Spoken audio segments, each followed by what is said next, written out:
Venerdì 17 aprile, Sant'Innocenzo Vescovo, è il 107° giorno dall'inizio dell'anno, ne mancano 258 al termine. Il sole sorge alle 6:22 e tramonta alle 19:59. La luna si leva alle 6:02 e tramonta alle 20:20.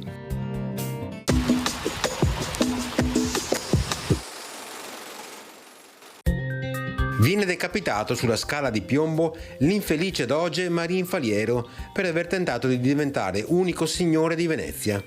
È l'unico doge a non avere alcuna effigie in alcun luogo a Venezia. In Palazzo Ducale, fra le allegorie di tutti i dogi, sul suo posto è collocato un drappo nero con scritto Hic est locus Marini Faletri, decapitati pro criminibus.